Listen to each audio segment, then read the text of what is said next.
Amigos, de vuelta aquí en su espacio Cerrando la Noche. Junior, un día de mucho movimiento. Parece que la gente en Navidad, de verdad, además de que se congestione el tránsito, parece que se congestione todo el ámbito. Mucho se traspapelan las cosas, se pierden los videos, se ponen eufóricas, el ánimo se exalta. ¿Qué? Yo no sé qué es lo que está pasando. ¿Qué es lo que pasa? ¿Será porque es fin de mundo o fin de año? No. Ay, que fin de año. Lo que pasa es que hay gente, oíme bien, hay gente que empieza, se toma una gaseosa, Sí. luego se toma una que hacen con cebada y luego una con alcohol. Entonces se vuelve loco y no encuentra qué hacer. Eso ocurre con mucha frecuencia, ¿eh? Entonces, sobre todo en estas épocas, la gente se desinhibe y se atreve a cosas que en la vida se le ocurre hacer. Solo en diciembre o en Semana Santa. Tome eso en cuenta, ¿eh? Por eso hay que llamar la prudencia a las personas, a todos sin distinción, porque y menos aquel que no está acostumbrado a ingerir bebidas alcohólicas, porque si no está acostumbrado, entonces con más razón comete un error. Esa es otra. Hay personas que se pasan 364 días bebiendo agua. En abstinencia total. Claro, pero llega diciembre, empiezan o inician desde el día 1 de diciembre y terminan el día 2 de enero. Bueno, es lamentable. Junior, vamos a agradecer, darle la buenas noches a la invitada del día de hoy, la cual pues nos concedió esta entrevista y de verdad nos sentimos muy contentos de tener en el día de hoy a la importante dirigente Guadalupe Bardés. En el pasado cuatrienio fue diputada, una importante dirigente político del país. Algunos dicen que politóloga, yo creo que sí, una persona con una vasta experiencia en términos políticos, pero contamos con su presencia en el día de hoy y vamos a conversar sobre muchos tópicos. Buenas noches, Guadalupe. Muy buenas noches y muchísimas gracias por invitarme a Cerrando la Noche en un día tan complicado como este, según ustedes indican, por el tránsito, por la lluvia, por todas estas cosas que nos agobian en la cotidianidad. Y cerrar la noche para dialogar sobre temas importantes que le competen a la ciudadanía, me parece que es un buen cierre de noche. Mira, con Guadalupe podemos conversar varias cosas, pero hay dos que yo particularmente tengo interés en refrescar su opinión, su posición. Es el tema que tiene que ver, por un lado, con el proceso de establecer las excepciones en el Código Penal de cara a permitir que determinadas circunstancias sea posible la interrupción del embarazo, por un lado, que está nuevamente, decía yo esta mañana, que parece un déjà vu. La misma situación que vivimos en diciembre del 2014 la estamos viviendo en diciembre del 2016. Eso por un lado. Y por otro lado, uno de los grandes desafíos que, según mi opinión, tiene la humanidad. Te decía ayer que creo que hay tres grandes temas importantes para la convivencia humana. Por un lado está el tema de la desigualdad social que afecta al mundo. Mucha gente habla de que los principales temas que tienen en riesgo la existencia humana son algunas enfermedades, pero no se da cuenta que la causa principal de muerte en el mundo sigue siendo el hambre.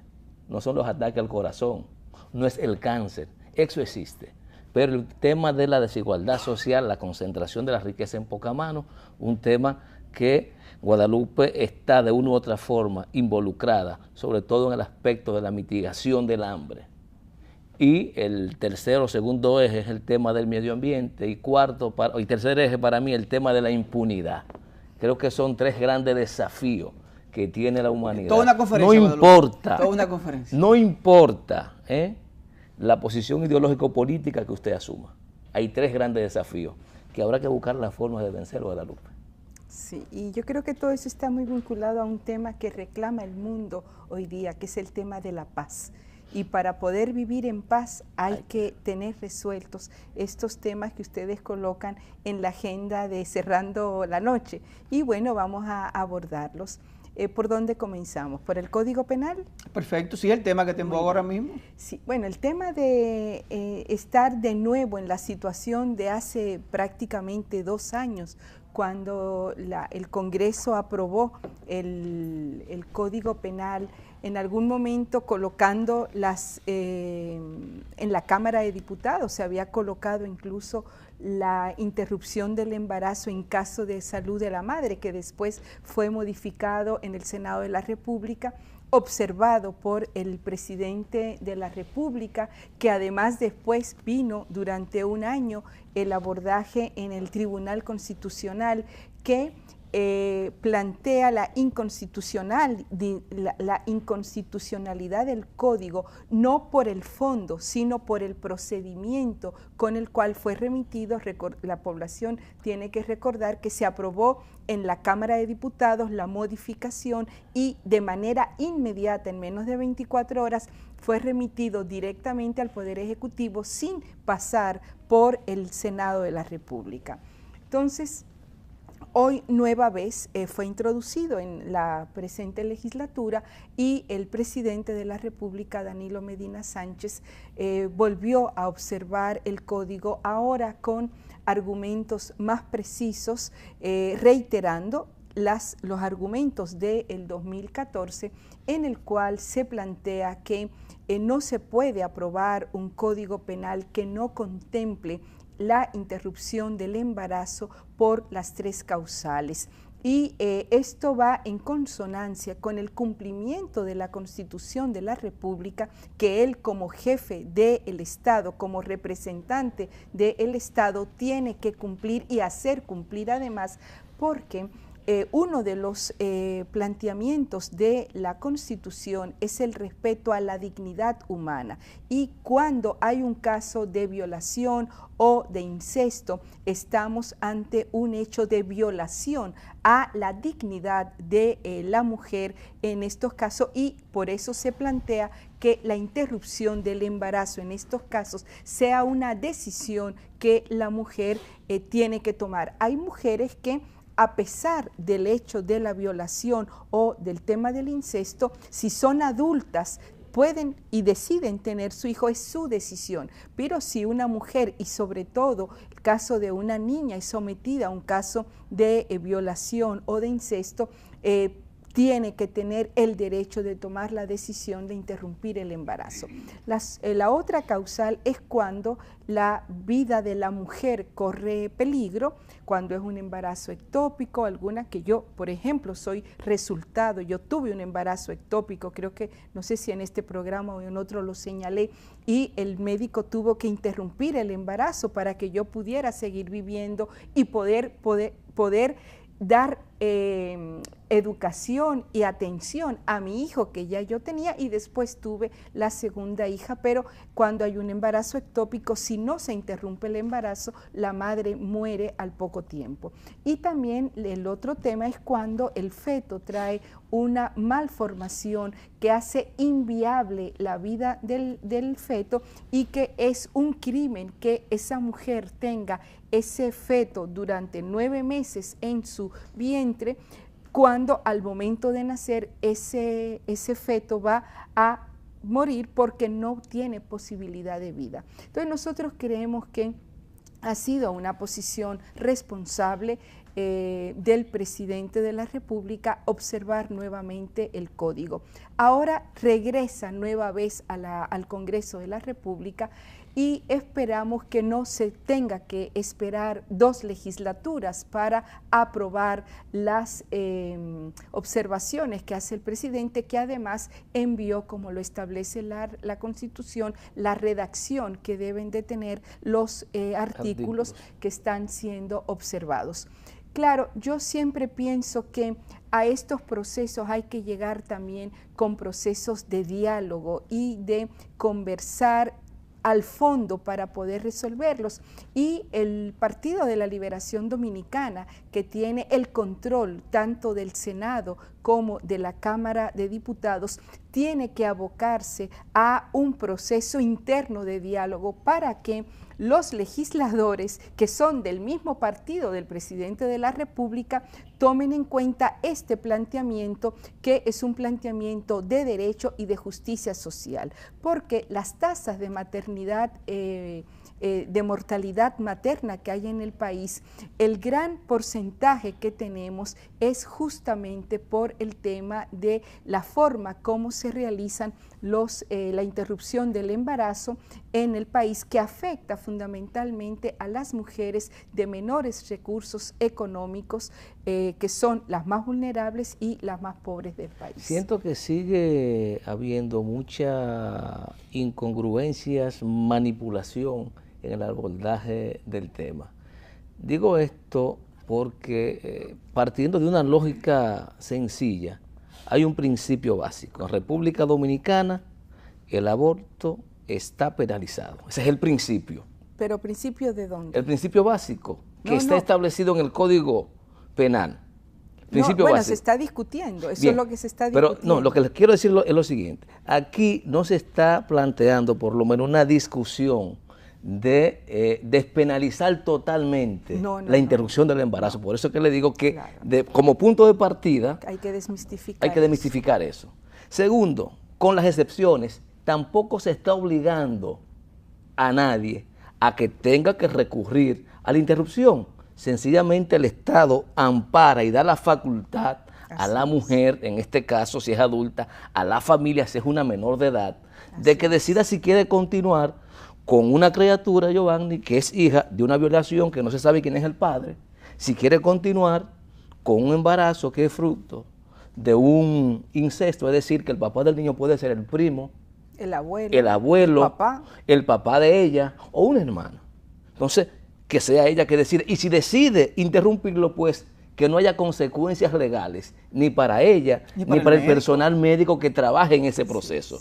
Yo creo que esa es la esencia que hay que retomar y desmitificar esto y plantear claramente que de eso que se trata. Porque a veces se piensa, bueno, esta gente está planteando que todo el que quiera abortar lo haga, no. Pero además la excepción establece plazo para poder ejercerla. Sí, 12 semanas. Exactamente. A partir de ahí no se puede. Entonces creo que hay que reforzar esos elementos porque hay mucha gente que es víctima también de la propaganda. Claro, y se habla de interrupción del embarazo, no de aborto, me explico. O sea, incluso han venido expertos, por ejemplo, de la Oficina Panamericana de la Salud, el que fue ministro de Salud en el gobierno del presidente Pepe Mujica en el Uruguay, estuvo aquí hace aproximadamente 2 meses, invitado por la OEA y un conjunto de organizaciones que trabajan, de organizaciones de mujeres y colectivos, donde él planteó con estadísticas por qué en Uruguay habían avanzado en el tema de la interrupción del embarazo y por qué incluso no había que hablar de aborto, sino de interrupción del embarazo, que es lo que se está planteando en el Código Penal que tenemos en este momento, porque cuando hay un aborto que es de manera libre, o sea, deliberada, no en estas causantes, entonces sí el Código Penal toma exactamente y toma las medidas que están planteadas en el mismo capítulo donde se plantean las eximentes, como se ha llamado. Por eso que digo que en principio está penalizado. El aborto como tal, no la interrupción. Sí. Y otro aspecto también con esto que me parece muy interesante, esa precisión que haces de desmistificar todo esto que se está dando, es que esta decisión no es una decisión a ser tomada por la Iglesia, es una decisión que tiene que ser tomada por la ciencia, con argumentos científicos. Por eso, la Asociación Dominicana de Ginecología y Obstetricia, cada vez que va al Congreso de la República, plantea que es un crimen no colocar la interrupción del embarazo en el Código Penal como algo que es posible, porque ellos saben, los médicos, los ginecólogos, los obstetras, las graves consecuencias que tiene el no despenalizar esto en el Código Penal. Y también lo está planteando el presidente de la Asociación de Clínicas Privadas, que las estadísticas que dieron este año era de 90.000 interrupciones del embarazo, muchas de las cuales son en condiciones muy graves para las mujeres que se lo realizan o se lo realizan terceros. Entonces estamos ante un hecho que estamos hablando de un tema de salud. Es un tema legal, es un tema jurídico, pero es un tema de salud de las mujeres. Pero además la República Dominicana ha firmado los convenios internacionales en esa materia, ¿o no? Que claro, defienden los derechos de la mujer, incluyendo sus derechos reproductivos. Bueno, ya en América Latina prácticamente y en el mundo son pocos los países que no han avanzado en esta materia en términos legislativos. Por eso alguien señaló en estos días que si la República Dominicana hubiera aprobado y el presidente no hubiera observado el Código Penal, estuviéramos prácticamente volviendo a la Edad Media en términos del tratamiento de los derechos de las mujeres. Cristóbal Rodríguez ha hecho una intervención también, incluso ha hecho estudios jurídicos en este sentido y plantea que con la observación del Código Penal del Presidente de la República y sobre todo colocando las eximentes en el Código Penal es el primer paso de avance efectivo realmente en el reconocimiento de los derechos de las mujeres. Entonces, si hablamos de una sociedad en la cual se habla de un Estado social y de derecho, donde queremos mejor y mayor social, democracia. Democrático y de derecho. Exactamente. Entonces hay que reconocer los derechos de las mujeres y es lo que se ha estado planteando con el tema del Código Penal. No puede haber un Código Penal solo en términos jurídicos y legales para los hombres que no contemple las normas que garanticen los derechos de las mujeres. A veces hay una contradicción entre lo que se definen los pro vida y los que están a favor de que se despenalice la interrupción del embarazo como pro muerte. Pero veo que esos pro vida apoyan la pena de muerte. En muchos casos eso ocurre, pero es que todos somos pro vida. Lo que pasa que incluso hay una corriente en varios países de América Latina, en el caso de México y en el nuestro mismo, donde hay organizaciones de mujeres católicas que están a favor de la interrupción del embarazo por las 3 causales. Exactamente. Y son mujeres católicas protestantes. Yo puedo decir, mi ginecólogo en este país es un ginecólogo católico militante, y cuando yo voy a su consultorio, él tiene una imagen de Cristo en su consultorio, y cuando yo voy, él me dice: Guadalupe, es que yo no puedo abordarte cuando tú vienes aquí como paciente, no puedo abordarte con la fe, yo te tengo que abordar con la ciencia, y yo soy católico militante, pero cuando tú tuviste el embarazo ectópico, yo tuve que interrumpir el embarazo porque si no te hubiera muerto a las horas. Entonces eso es lo que tienen que entender los congresistas, los legisladores, que estamos hablando de un tema de derecho, de un tema de salud y no de un tema de fe solamente. Guadalupe, con el permiso tuyo y de los amigos televidentes, pues vamos a ir a una pausa. Conversamos con la licenciada Guadalupe Valdés, dirigente político, con su título de embajadora Hambre Cero en la República Dominicana, que vamos a hablar de ese tema después de la pausa. Amigos televidentes, con su permiso vamos a la pausa y en breve volvemos con Cerrando la Noche.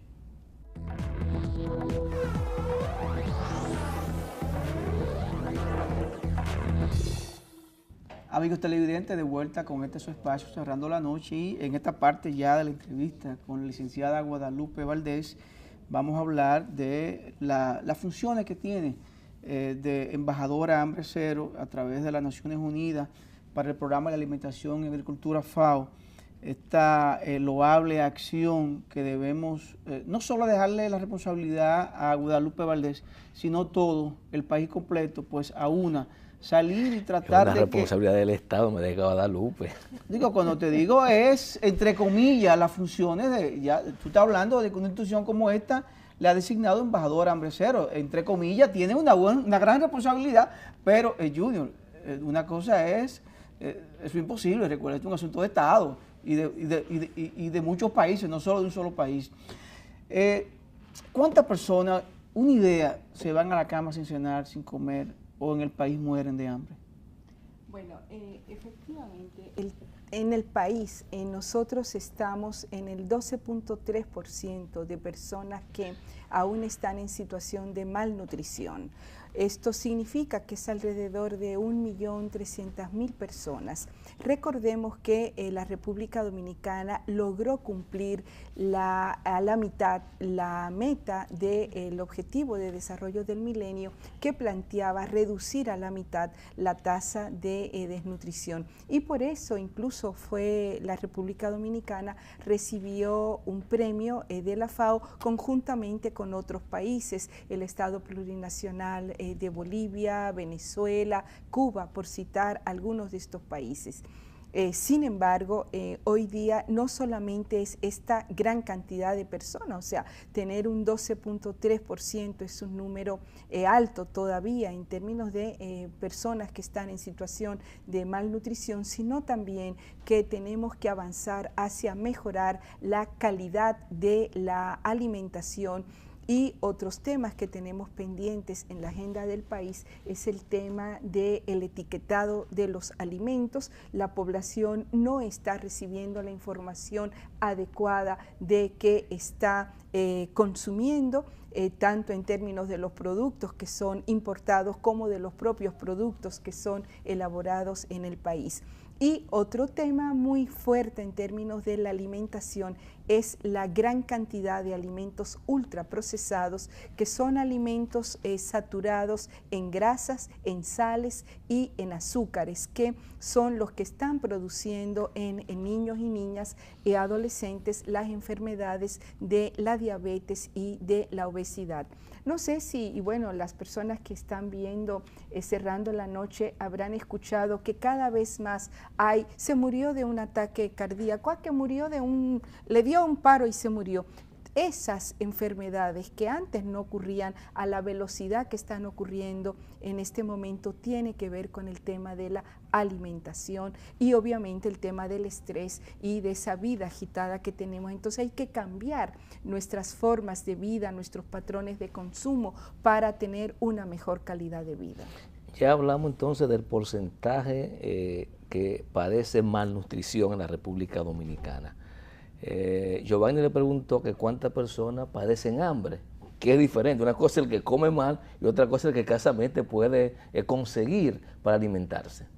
Bueno, lo que pasa que los informes que el último informe que ha sacado la Organización de las Naciones Unidas para la Alimentación y la Agricultura y también el Programa Mundial de Alimentos y la OPS se están refiriendo al tema de la malnutrición, porque es muy difícil que una persona pase hambre totalmente. O sea, y esto tiene que ver con el tema de las calorías y las energías que se obtienen a través de los alimentos. Y son los estudios que se han hecho últimamente. O sea, hay países en los cuales sí hubo situaciones de hambre total. En el caso, por ejemplo, de África, hay algunos países que tienen una situación mucho más grave que la nuestra, pero de lo que se habla realmente es de que, por ejemplo, en América Latina tenemos aún 34 millones de personas que están en situación de hambre.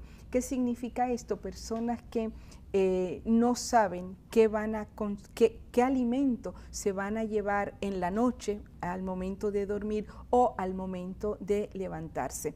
Un país que tiene una situación muy grave en ese sentido es Haití, que tenía antes del paso del huracán Matthews aproximadamente 4,5 millones de personas en situación de inseguridad alimentaria y nutricional. Con el paso del huracán Matthews hay 800.000 personas que sí están en una situación grave de inseguridad alimentaria. En el caso de República Dominicana estamos en una situación moderada según los estudios que se han hecho. O sea, tenemos más problemas vinculados al tema de la malnutrición que en casos de personas que no tengan nada que comer en nuestro país. Siempre aparece algo que la gente coma, pero eso no es suficiente para reponer sus energías y sus proteínas y carbohidratos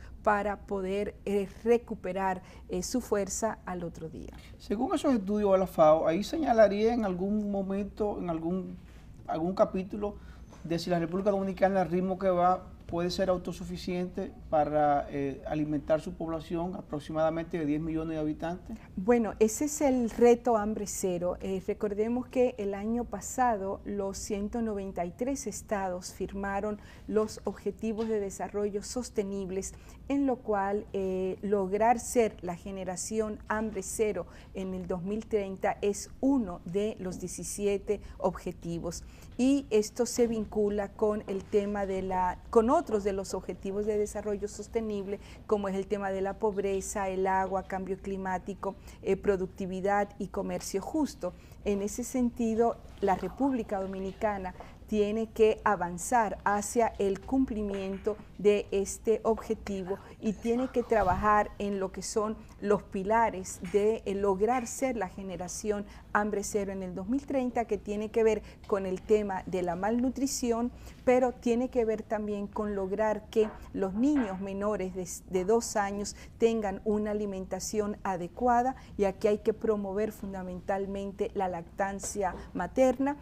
Tiene que ver con la producción, generar sistemas agroalimentarios que sean sostenibles. Hoy no es solamente la producción de alimentos, sino la calidad y cómo se producen esos alimentos. Tiene que ver con la agricultura familiar y tiene que ver con el tema de la pérdida de alimentos que hay hoy día en la región, con la pérdida de alimentos que hay en América Latina, que son más de 600 millones al año, pudiera alimentarse toda la población de la región. Sin embargo, se pierden alimentos y ahí hay que hacer políticas públicas y marcos legales y también conciencia ciudadana para que esto no siga ocurriendo y podamos ser entre todos la generación hambre cero. Lamentablemente, ¿No abordamos el tema político? no, yo creo que Guadalupe, al igual que yo, no somos proclives a la reelección indefinida, pero quedaron temas que abordar y tendremos que tener varias jornadas. Cuando ustedes quieran, estamos totalmente a la orden, en lo que resta del 2016 o en el 2017,